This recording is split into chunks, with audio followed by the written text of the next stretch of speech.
Part 1. The Burning Sanctuary. The Galactic Preserve on Vulturus 9 was the largest zoo in known space, but no one called it a zoo. That word felt wrong for a place that housed the last living members of 1,000 dying species. Here, creatures from across the galaxy lived out their final days in carefully built habitats. Some would breed and recover. Most would simply fade away, watched by scientists who recorded everything and could save nothing. Marcus. Cole had worked security at the preserve for 3 years. It was not a glamorous job. He walked patrol routes, checked doors, and watched monitors. The other species on staff barely noticed him. To the crystalline Veluxi, with their bodies of living glass that sang when they moved, humans were curiosities. To the aquatic Mercian, who breathed liquid methane and lived for 1,000 years, humans were mayflies, brief, fragile, forgettable. Marcus did not mind being forgotten. He had come to Vulturus 9 because Earth held too many memories. He had been a firefighter once back in Detroit. A good one, people said. Then came the warehouse fire and the family trapped on the 3rd floor, and the choice he made to go back in when his captain ordered retreat. He saved 2 of the children. The parents and the 3rd child died when the floor collapsed. The review board called him a hero. Marcus called himself a failure. He quit the department, drifted between jobs, and eventually found himself at the edge of known space, guarding alien animals because it was the only work that did not remind him of what he had lost. The Crucible spire stood at the center of the preserve, rising 300 meters into the pale green sky. It was built from materials that did not exist on Earth, metals forged in the hearts of dying stars, ceramics that could withstand temperatures hot enough to melt stone. Inside lived the Paraxians. The galaxy called them dragons. Marcus understood why. They had wings of flickering flame and eyes like burning coals. Their bodies shifted between solid and fire, never quite one or the other. They were beautiful in the way that forest fires were beautiful, deadly and ancient and impossible to look away from. Once, the Paraxians had numbered in the billions. They had flown between stars, riding solar winds across the void. Now there were 17 left. 17 dragons in a tower of fire, waiting to become extinct. Marcus had never been inside the Crucible Spire. No one had, except for the maintenance drones that serviced the equipment.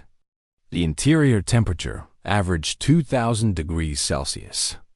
Even the observation deck, separated from the main chamber by 3 meters of heat-resistant glass, required protective suits for extended visits.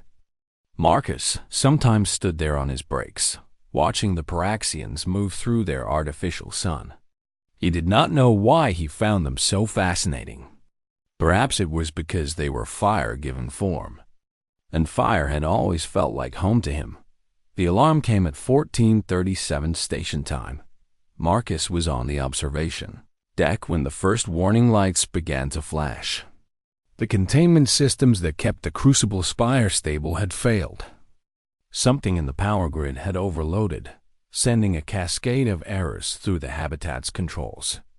The temperature inside the tower began to climb rapidly, 3,000 degrees, then 4,000. The Paraxians, creatures of living flame, could survive incredible heat. But even they had limits. The real problem was not the heat. The real problem was what would happen next. Crystalline-voice-of-7-harmonies. The preserve director arrived on the observation deck within minutes. The Veluxi's body chimed with stress frequencies as it processed the data flowing across its surfaces. Marcus did not speak Veluxi, but he had learned to read their colors. Crystalline Voice was terrified. The suppression system will activate in 6 minutes, Crystalline Voice announced. Its voice was like wind chimes in a storm, high and sharp. Cryofoam will flood the Crucible Spire to prevent the heat from spreading to adjacent habitats. Marcus felt his stomach drop. The Paraxians. We'll die. crystalline voice said flatly. The foam will extinguish them. But 6,000 other species are housed in the surrounding sectors. If the heat breaches containment, we lose them all. The mathematics are unfortunate but clear. Other staff members were evacuating now, moving quickly toward the safety corridors. Marcus stood frozen at the observation window.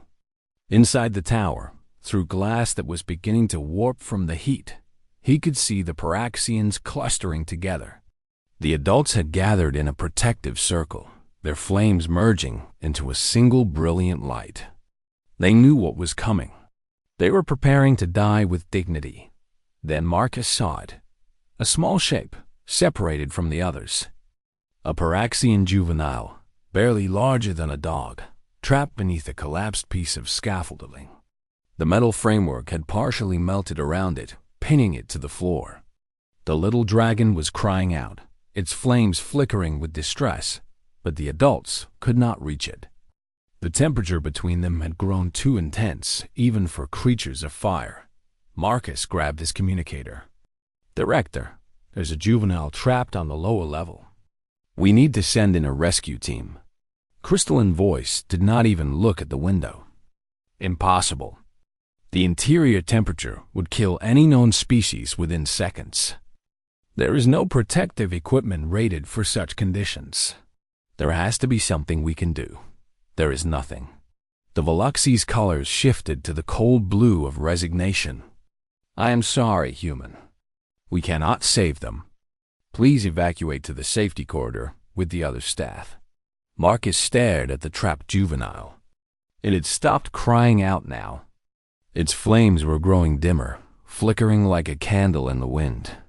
5 minutes left on the countdown. 5 minutes, and 17 dragons would become 16 would become 0. He thought about the warehouse in Detroit. He thought about the choice he had made and the lives he had failed to save. He thought about his grandfather, a firefighter before him, who used to say that the job was simple. You see someone in trouble, you go help them. That was all there was to it. Marcus removed his communicator and set it carefully on the observation deck console. Human, crystalline voice said, its color shifting to yellow confusion. What are you doing? Marcus did not answer. He was already walking toward the tower entrance, toward the airlock that separated the observation deck from 3,000 degrees of killing heat. Behind him, he heard crystalline voice calling for security, ordering someone to stop the human before he did something foolish. No one was fast enough. Marcus Cole opened the airlock, stepped through, and walked into the fire. Part 2. The nature of fire. The heat hit Marcus like a solid wall. He had felt heat before, real heat, the kind that makes your skin tighten and your lungs burn. He had walked into burning buildings while other men ran out. He had pulled bodies from flames so hot they melted his helmet visor. None of that had prepared him for this. His uniform began to smoke within the first 3 seconds. His exposed skin blistered almost immediately, the fluid beneath rising into bubbles that burst and reformed. His eyes watered, then dried out, then watered again as his body desperately tried to protect itself. Every breath felt like swallowing hot coals. He was burning alive, and he had barely taken 10 steps, but Marcus did not stop. What the galaxy did not understand about humans was simple. They thought of humans as fragile creatures, soft and weak, unable to survive in environments that other species considered merely uncomfortable. They were not entirely wrong. Humans could not breathe methane like the Martian. They could not survive in vacuum like the Korvathi. They shattered in cold that the Veluxi found pleasant, and they boiled in heat that the Paraxians called home.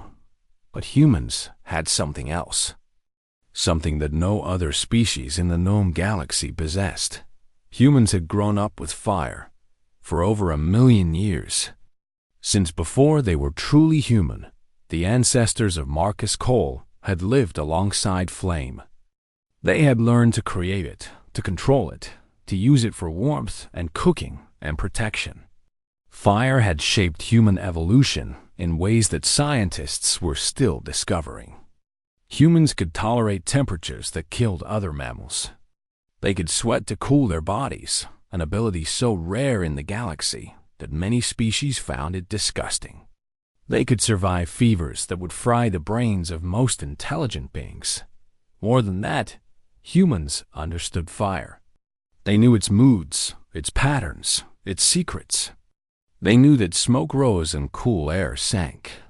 They knew that fire needed oxygen and that you could starve it by cutting off its breath. They knew that heat moved in waves and that there were safe pockets even in the worst inferno if you knew where to look. Marcus dropped to his hands and knees, where the air was slightly cooler. Not cool enough to survive, not by any reasonable measure, but cool enough to buy him a few extra seconds. He crawled forward, his palms leaving behind strips of burned skin on the superheated floor. The pain was incredible. It was beyond anything he had ever experienced. But pain was just information his grandfather had taught him. Pain told you where the damage was. It did not have to tell you what to do. The adult Paraxians watched him come. They were magnificent even now, their bodies shifting and flowing like living sunlight. They had gathered on a raised platform near the top of the chamber, as far from the collapsed section as they could get. Their combined heat was intense enough to warp the air around them into visible ripples. They could have killed Marcus with a thought, simply by directing their flames his way. Instead, they parted beforehand. Marcus did not know why. He could not guess what thoughts moved through minds made of fire. Later, much later, he would learn that the Paraxians had recognized something in him. They were ancient beings with memories that stretched back thousands of years. They remembered the species that had hunted them, the civilizations that had feared them, the countless aliens who had looked upon fire and seen only destruction. In all that long history, they had never seen another creature walk willingly into flame. The humans, they realized, were not like the others. The humans were kin. Marcus reached the collapsed scaffolding 4 minutes into the countdown. The juvenile Paraxian was barely visible beneath the twisted metal, its flame so dim now that it looked almost solid. It saw Marcus coming and cried out, a sound like crackling wood and whistling wind. The sound of fear. "It's okay," Marcus said, his voice a croak of ruined vocal cords. "I'm here to help." He did not know if the creature could understand him. It did not matter. His grandfather had pulled dogs and cats and once a very angry possum from burning buildings, and he had always talked to them the same way. Calm voice, steady hands, no sudden movements. Fear was fear, no matter what species you were. The scaffolding beam was 400 degrees Celsius at its coolest point. Marcus knew this because his hands told him so when he grabbed it. The flesh of his palms did not burn away so much as vanish, cooked instantly down to the bone. He screamed. He could not help it. The pain was a white-hot spike driven through his brain, impossible to ignore, impossible to push through. He pushed through anyway. Marcus lifted the beam. His muscles were failing, the tissue cooking inside his body, but he found strength he did not know he had. The beam rose an inch, then 2, then enough for the juvenile to scramble free. It burst out from beneath the wreckage in a shower of sparks, its flames brightening as it escaped. 3 minutes left on the countdown. Marcus collapsed. He could no longer see. The heat had clouded his corneas, turning the world into a blur of orange and red. He could barely breathe, each gasp bringing agony and less oxygen. His body was shutting down in sequence, his organs failing one by one as the heat destroyed them from the inside out. He had known this would happen. He had known from the moment he opened the airlock that he was walking to his death. He had made his peace with that. If he could not save everyone, at least he could save one. That had to be enough. The juvenile Paraxian looked at this dying human. It was young, barely a century old, and it had never seen anything like this. In its short life, it had learned that other species feared fire. They ran from it, hid from it, built walls and machines to keep it away. This creature had done the opposite. This creature had walked into fire to save a stranger. The juvenile's name, in the Paraxian tongue, was Ember Who Dances in Void. It was young enough to be foolish and old enough to make its own choices. It looked at Marcus Cole, who had given everything for a creature he had never met, and it made a choice of its own. Ember pressed its small body against Marcus's ruined chest, and it gave him fire. Part 3. The Gift. The Paraxians were old. They were old in ways that other species could not truly understand. When the ancestors of humans were still climbing down from trees, the Paraxians were already ancient. They had watched stars being born. They had seen galaxies collide in slow motion over millions of years. They remembered everything, their history stored not in books or computers, but in the flames themselves, passed down from generation to generation like embers carried from an old fire to a new one. In all that long history, no Paraxian had ever given the gift of fire to another species. It was not forbidden, exactly. It was simply impossible. The gift was not just flame. It was the ability to survive flame, to live within it, to make fire a part of your being rather than your enemy. Other species could not accept such a gift. Their bodies were not built for it. A Paraxian offering fire to an alien would simply burn them faster. It would be like trying to give water to a creature made of paper. But Ember Who Dances in Void was young, and the young sometimes do not know what is impossible. Ember looked at this human, this strange soft creature that was dying for it, and felt something it had never felt before. Not gratitude, exactly, though that was part of it. Not admiration, though that was there too. What Ember felt was recognition. This human understood fire, not the way the Paraxians understood it, not as a living thing, but as something to be respected, something to be learned, something that could be survived if you knew its ways. Perhaps, Ember thought, this one was different. The gift flowed from Ember's body into Marcus Cole like water pouring into an empty vessel. It was not hot, though it came from a creature made of flame. It was warm, the comfortable warmth of a fireplace on a cold night, the warmth of sunlight through a window, the warmth of belonging somewhere after a long time spent cold and alone. Marcus's heart stopped. The Paraxian elders, watching from their platform above, made sounds of grief. They knew what had happened. They had tried to warn the juvenile, to tell it that the gift would only speed the human's death, but Ember had not listened. Now another life was lost, not just the humans but a piece of Ember itself, given away forever for nothing. For 17 seconds, Marcus Cole was dead. His heart did not beat. His lungs did not move. His brain, starved of oxygen and cooked by heat, went quiet. In medical terms, he was gone. Whatever made Marcus Cole who he was had fled, leaving behind nothing but cooling meat. Then something changed.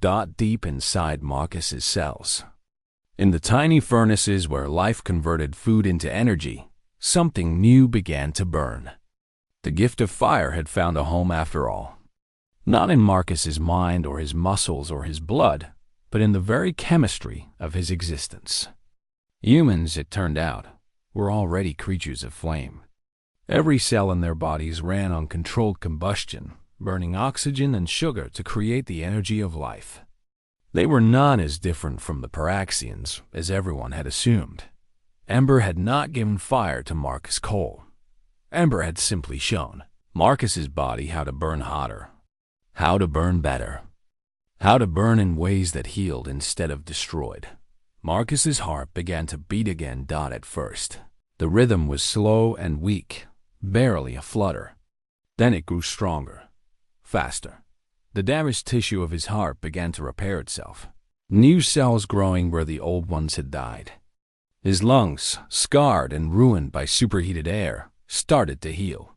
His skin, burned down to the bone in places, began to regenerate at a speed that should have been impossible. The Paraxian elders stopped their sounds of grief. They watched in silence as the dead human began to breathe again. 2 minutes left on the countdown. Marcus opened his eyes. He could see again, though the world looked different now. Brighter, sharper. The flames around him, which should have been blinding, were merely warm light. The heat that had been killing him moments ago now felt comfortable, like a hot bath after a long day. His body still hurt, still bore the marks of terrible damage, but he was alive. More than alive, he was changing. Emberwoe dances pressed closer to him, making sounds of joy and relief. The juvenile had not expected this. It had given the gift without hope, a final act of kindness for a dying hero. Now that hero was rising, and everything Ember had been taught about what was possible was proving wrong. Marcus got to his feet.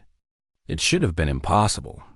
His muscles were still damaged, his bones still cracked, his skin still a patchwork of burns and new growth. But his body was no longer obeying the rules it had followed his whole life. He was running on something new now, something hot and powerful and hungry for life. He picked up Ember in his arms. The juvenile weighed almost nothing, its body more fire than flesh. It curled against his chest, dimming its flames so as not to burn him, though Marcus suspected that might not be necessary anymore. 1 minute left. Marcus looked toward the chamber entrance, the airlock that led back to the observation deck in safety. It was 100 meters away, through temperatures that would have killed him before. He did not know if he could survive the journey now. His new abilities were raw and untested. He might collapse halfway there. He might burn out like a candle in a windstorm. He started walking anyway. The adult Paraxians watched him go. They did not try to stop him or follow him. They were too amazed to move. In 10,000 years of memory, they had never seen anything like this. A human who walked through fire. A human who died and rose again. A human who carried a child of their people in his arms, like a precious treasure. The countdown hit 0. The cryofoam began to flood the chamber. Marcus Cole, holding Ember who dances in void against his chest, stepped through the airlock just as the white cold rushed in behind him. Part 4. The emergence crystalline voice of 7 harmonies had seen many strange things in its long career. The Veloxi lived for 3,000 years, and crystalline voice had spent most of those years studying the dying species of the galaxy. It had watched creatures go extinct.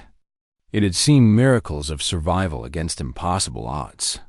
It had learned that the universe was full of surprises, most of them sad, that nothing had prepared it for what walked out of the crucible spire. The observation deck was crowded with staff members who had refused to evacuate. Word had spread quickly about the human security guard who had walked into the fire. Some had come to watch him die. Others had come hoping for a miracle. None of them expected what they got. The airlock opened, and Marcus Cole stepped through. He was a ruin. That was the first thing everyone noticed. His skin was burned across most of his body. The flesh cooked and blackened like meat left too long on a flame.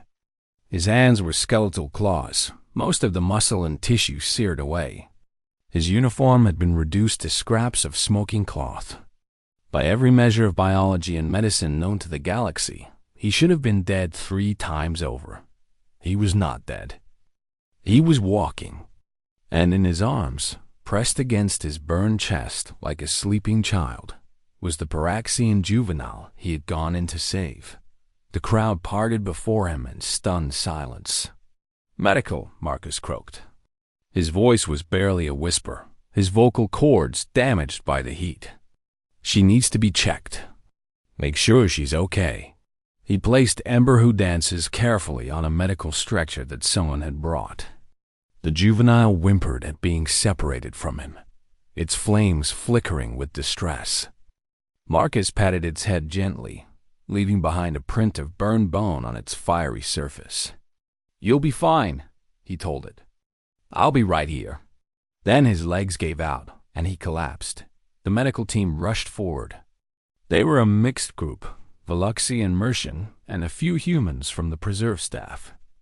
They worked quickly, scanning Marcus's body with instruments that measured everything from his temperature to his cellular activity. What they found made no sense. His injuries were catastrophic. Third-degree burns across 90% of his body. Severe damage to his lungs, his eyes, his internal organs. His brain had been without oxygen for nearly 20 seconds. Any one of these injuries should have killed him. Together, they represented a level of trauma that no human could possibly survive. But Marcus was not just surviving. He was healing. The medical staff watched in disbelief as new tissue began to form over his exposed bones. His damaged organs were repairing themselves at a rate hundreds of times faster than normal human regeneration. His core body temperature, which should have been dropping as shock set in, was holding steady at 39 degrees Celsius, then rising to 40, then 41. Any other human would have been dead of fever. Marcus seemed to be thriving on it. "What is happening to him?" one of the Mercian doctors asked. Its voice bubbled through its translator like water over stones. Crystalline voice stepped forward. The Veluxi had been in contact with the Paraxian elders during the crisis, communicating through light pulses that traveled faster than sound. It knew what had happened in the tower. It knew what Ember Who Dances had done. "The juvenile gave him the gift of fire," Crystalline voice said. Its colors were shifting through shades the staff had never seen before, emotions too complex for translation. A thing that has never been done. A thing that should have killed him faster than the flames themselves. Then why is he alive? "Because humans," Crystalline voice said slowly, "are not like us. They are not like anyone. They already carry fire within them. Every cell in their bodies runs on combustion. They breathe oxygen to burn fuel. They generate heat as a byproduct of living. They are, in their own limited way, creatures of flame." The Mercian doctor made a sound of disbelief. "That is impossible. Humans are among the most fragile species in the galaxy. They cannot survive temperatures that we consider mild. And yet," Crystalline voice gestured toward Marcus, who was now breathing steadily on the stretcher, his burns visibly shrinking as new pink skin grew to cover them. "They walk into fire for strangers. They die and rise again. They accept gifts that should destroy them and become something new." Word of what happened spread quickly through the preserve, then beyond. The story was too strange to stay contained. Within hours, every major news network in the sector was running the same headline: "Human walks into dragon fire, emerges transformed." Within days, the story had spread across the galaxy. Scientists demanded access to Marcus for study. Politicians debated what his existence meant for human-alien relations. Religious groups declared him either a miracle or an abomination, depending on their beliefs. Marcus ignored all of it. He woke 3 days after the incident, his body almost completely healed. The doctors told him what had happened, showed him the scans of his new biology, explained the theories about what the gift of fire had done to his cells. He listened politely, asked a few questions, and then asked to see Ember Who Dances. The juvenile Paraxian had recovered fully from its ordeal. It had been placed in a temporary containment unit while the crucible spire was being repaired, a small chamber heated to a few hundred degrees that was comfortable for it, but lethal for most visitors. When Marcus approached the observation window, Ember pressed itself against the glass like a dog greeting its owner. "Hey there," Marcus said. His voice was still rough, but improving. "Miss me?" Ember made sounds of joy. Its flames brightened, patterns of light dancing across its body in what Marcus was beginning to recognize as Paraxian emotion. "I'm going to learn your language," Marcus told it. "Going to take a while? Probably. but I want to talk to you properly. Want to say thank you the right way." Ember dimmed slightly, and for a moment Marcus thought he had upset it. Then he realized the dimming was something else. Shyness, maybe. Or embarrassment.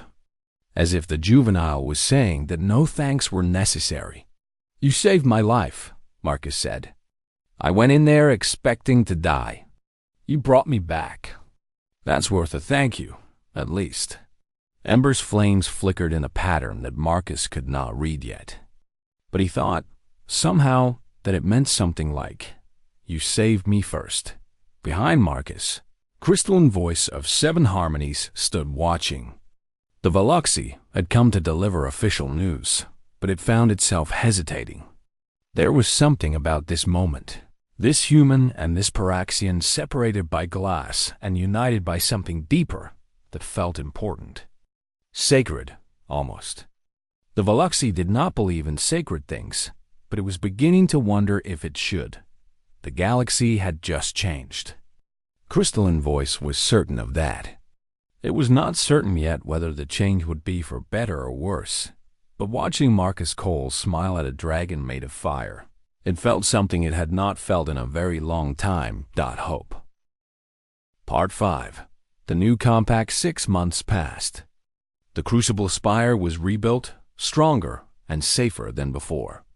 The Paraxians returned to their home, all 17 of them alive and well. The cryofoam had come close, but the adults had generated enough combined heat to survive the suppression system. They lost no one.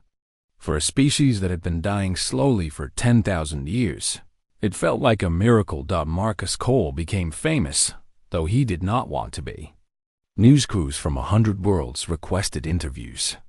Scientists wanted to study his transformed biology. Politicians invited him to give speeches about human potential. He turned them all down. He had never been comfortable with attention, and he saw no reason to change that now.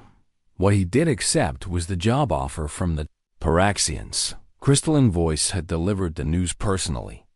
Its crystalline form chiming with complex harmonics that suggested both amusement and awe. The Paraxian elders had made a formal request through official channels. They wanted Marcus Cole assigned to the Crucible Spire as a permanent liaison, a guardian, a bridge between their people and the rest of the galaxy. "They have not made such a request in 10,000 years, Crystalline Voice said. "They have not trusted another species since the hunters drove them to near extinction. You should feel honored." Marcus thought about it for less than a second. "When do I start?" The work was strange and wonderful. Was strange and wonderful. Marcus spent his days inside the Crucible Spire, in temperatures that would have killed his old self in moments. His new biology thrived in the heat. His core temperature had stabilized at 39 degrees Celsius, high enough to give any normal human a dangerous fever, but Marcus felt fine. Better than fine. He felt alive in ways he had never experienced before. Ember, who dances in void, became his constant companion. The juvenile followed him everywhere, curling around his shoulders like a living scarf or bouncing ahead of him through the tower's corridors. They were learning to communicate, slowly. The Paraxian language was spoken in heat and light, temperatures rising and falling to form words, flames flickering in patterns that carried meaning. Marcus could say a few phrases now. "Hello. Thank you." The small one is hungry. It was not much, but it was a start. The adult Paraxians were slower to warm to him, which Marcus found amusing given their nature. They were ancient beings with memories of betrayal stretching back thousands of years. Trust did not come easily to them, but they watched him with Ember, saw how gently he treated the juvenile, how patiently he learned their ways. Slowly, they began to accept him. One evening, as Marcus sat in the central chamber watching the Paraxians perform their sunset songs, an elder approached him. Its name, as best as Marcus could pronounce it, was something like Flame That Remembers Long. It was the oldest of the 17, with memories stretching back further than human civilization. "Why?" Flame That Remembers asked. Its voice was a crackle of heat and light, translated by the device Marcus wore on his wrist. "Why did you walk into the fire? You did not know us. We were nothing to you. Why did you choose to die for a stranger?" Marcus thought about the question. He had been asked it many times, by journalists and scientists and curious aliens. He had given different answers each time, never quite satisfied with any of them. But here, in the heart of the fire, with an ancient dragon waiting for his response, he found himself telling the truth. "My grandfather was a firefighter," he said, "in a city called Chicago, back on Earth. He used to tell me stories when I was a kid, about the fires he fought, the people he saved, the friends he lost. I asked him once why he did it, why he ran toward danger when everyone else ran away." Flame That Remembers waited, its flames flickering with interest. "He told me that anyone can run from a fire. It's the most natural thing in the world. Your body tells you to run. Your instincts scream at you to get away, and most people listen. But some people," he said, "are built different. Some people see fire and they don't feel fear. They feel duty. They see someone in trouble and they don't think about the danger. They just go." Marcus looked down at his hands. The skin was perfect now, unmarked by the burns that had stripped them to the bone. But he remembered how they had felt, wrapped around that beam, lifting it while his flesh cooked away. He remembered the pain and the certainty of death and the strange calm that had settled over him. "I didn't walk into the fire because I wanted to be a hero," he said. "I walked into the fire because I saw someone who needed help. That's all. It's that simple." Flame That Remembers was silent for a long moment. Its fires shifted through colors that Marcus was beginning to understand. Shades of thought and emotion that the translator could not fully capture. "The hunters who drove us to extinction," the elder said finally. "They feared fire. They saw it as destruction, as death, as something to be controlled or destroyed. They could not understand that fire is also warmth, light, life." The Paraxian's flames brightened. "You understand. Your people understand. You have lived with fire since before you were truly human. It is part of you." "I guess it is," Marcus agreed. "Then perhaps," Flame That Remembers said, "we have been alone too long. Perhaps it is time for fire to have family again." The Paraxian elder reached out with a tendril of flame and touched Marcus gently on the shoulder. It did not burn. It felt like a greeting, like an acceptance, like a door opening onto something new. Ember Dash, who dances, bounced over, excited by the moment, and pressed itself against Marcus's side. The other Paraxians gathered around, their flames merging into a chorus of light and heat. For the first time in 10,000 years, they welcomed an outsider into their midst. Marcus Cole, former firefighter, former security guard, former nobody, stood in the heart of a dragon's flame and felt something he had not felt since the warehouse in Detroit. He felt like he was home. Years later, when humans spread further into the galaxy, they found doors opening that had been closed for centuries. The Paraxians spoke for them. The creatures of fire told stories about a human who had walked into death to save a child not his own. Other species listened. Other species wondered. Other species began to think that maybe these strange, fragile, foolish humans were worth knowing after all. And in the Crucible Spire on Vulthurus 9, Marcus Cole sat with his dragon daughter curled in his lap, teaching her human words while she taught him to speak in flame.